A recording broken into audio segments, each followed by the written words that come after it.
The much-anticipated 2014 Forester is here at University Subaru. Newly redesigned, inside and out, with sleek styling, symmetrical all-wheel drive, and maximum performance. Plus now 32 miles per gallon. Join us for the Subaru Love Spring event going on now. And see the all-new Forester. All-wheel, all-weather, all-wow. Available in mid-Missouri, only at University Subaru. The wise choice.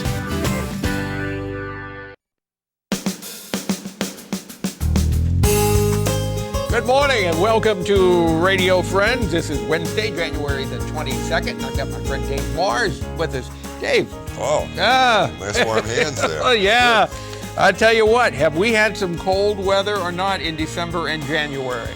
Yeah, that's what we're here to talk about today. Cause, right. I mean, even the best weather strip door and the tightest window, this weather, this minus degree temperatures we had in the early part of the month, and who knows what's going to be in the future. Exactly. It's like syrup coming in. You can just feel any little crack that you've got, it'll be magnified. Big time. You know, I when we had 10 below zero, 12 below zero, that's some of the coldest weather I can remember.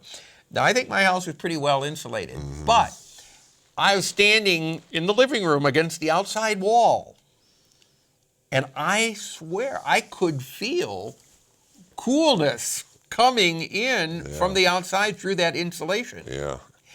And one night, I think this was back in December, it was a week or so before Christmas, we had all of the little bit of freezing rain and snow, and then it got very cold, very, very cold.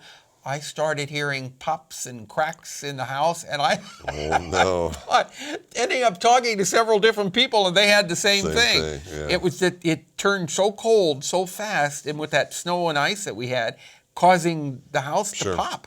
Well, and what's happened recently with the weather being so dry is that a lot of the houses have settled, and so a door and a window that might have been nice and secure in the fall may not be that secure right now. So I myself have prided myself in good weather stripping over these years, but my doors are leaking like syrup too. So I'm going around, and there's some nice products at the hardware store kind of help you, just sort of spot stuff, where the cold air is coming in, because it can make a big difference in this kind of weather and cooling down a room. So there's this stuff called backer rod. You might have seen it before. Backer rod. Okay. If you want to see what we're talking about, go to kbia.org. Click on Talk Shows and then Radio Friends and watch this segment. And this is like, it looks like a piece of rope. But it is, what is this? Spongy. It's styrofoam? Or? It's a dense cell plastic product that won't let any air in, and it's used for stuffing in cracks. I'm using this around my front door, because I got a pretty good gap in there right now. You mean where you open and close the door? Yeah, and regrettably, it's not something that you can keep on when you leave. It's something that you're going to, when you're at home, you can stuff these things and make sure no air's coming overnight. Oh, but then you can't open the door. No, you can open the door. It's just that you can't replace it if you're not inside. So once you leave, you're going to have, those cracks are going to be there until you get back home and can reapply this backer Can you rod use stuff. the same stuff over and over again? Sure. So what you're saying is, if you've got a door that you can feel cold air coming in, you put this stuff in the cracks of the door, and then when you open the door, it's going to come out. Sure. Yeah. So hopefully you don't have to go too many places. Okay. And otherwise, you can use the bag itself, the produce bag from the grocery store, and a dull knife. Just shove that in along the door wherever you feel air coming in. Plastic will stop air. Rags and stuff won't necessarily do that. So if you want to go to something just simple plastic, I've laid it down on my threshold of my door, because a lot of air comes underneath that, because you're stepping on the door. It changes from season to season. A lot of cold air comes from underneath that door. So there's a couple ways you can take care of that. You can use this thing right here, which is a model of a sand snake. Yeah, you want a little bit longer than this. This is just something I can carry around and show people. But it's basically filled with sand, and you want to have it sort of not filled like a sausage, but sort of floppy. Right. And you and can put it that up down against on the threshold. Now, I noticed in my basement door, I've got some air coming in. I just took an old rug and stuck it up against that. We hope that does the trick. But the carpeting stuff doesn't hold that air back. So you want something impervious to airflow. So you might lay some plastic down first, and then put those rugs or whatever, or towels or whatever down. I mean, when you're talking about temperatures down to 10 below zero, this is pretty serious stuff that is sapping heat out of your house. That's right. And that wall you felt was cold was actually just pulling heat out of you and going to the wall. And That's the right. cold air wasn't coming on you. It was sucking your heat. Here's another quickie here that's pretty good around some doors here. Let me get a shot of that or not. But it's again that goes underneath the door, and it's got two containers here. It's called twin draft guard. Yeah, and if you scan down a little bit, you'll see the, let's see if I can hold it up here. Okay. The thing is, describe this for the people listening on the radio. Yeah, It's called a twin draft guard, and you slide it underneath the door? Yeah, and there's like a tube on both sides of the door. It won't fit a lot of doors, but on ones that I do fit, they work fairly well. And it's a fairly easy kit to put together. Can you leave it on it as you open and close the door? Yeah, it all depends on the threshold and the bottom of the door configuration as to how successful you'd be. So I've seen some people just come out like a bandit with these things, and it slides across their floor and it stays in place. But the door is a difficult thing because you're in and out, and so that's the problem with it. That's why they leak, is there's so much activity there. Yeah. So this might serve some of the doors out there to keep the air from coming underneath. This might work on my basement door.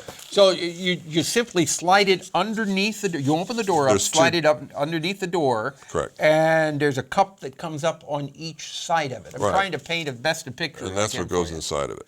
Okay. So you have these styrofoam pieces that go in the whole length of the door, and it goes underneath the door to kind of hold it in place. So you're weather stripped on the outside and the inside. Okay, all right. But take a look at this online, and you'll know what we're talking about. Yeah, and then in terms of weather stripping, Paul, this is the best weather stripping you can get out there.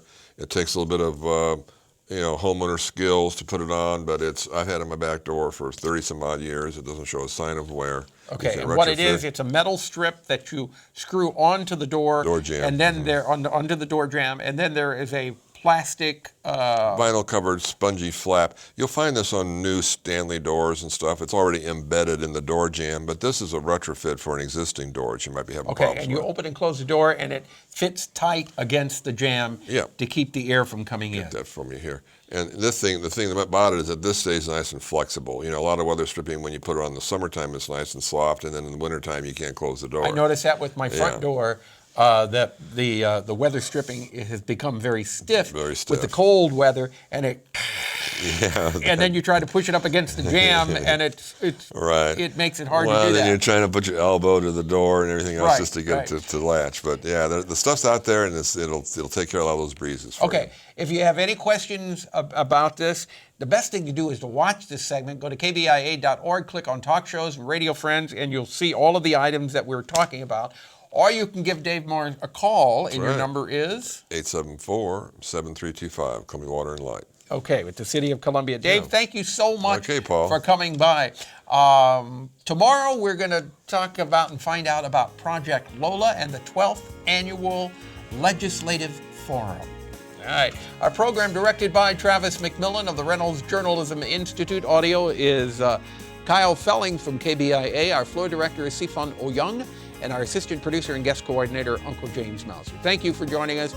We'll see you tomorrow. And don't forget, watch this segment so you can see the items that we're talking about. Could end up saving you some money. Drop me an email, pepperp@missouri.edu. Bye-bye.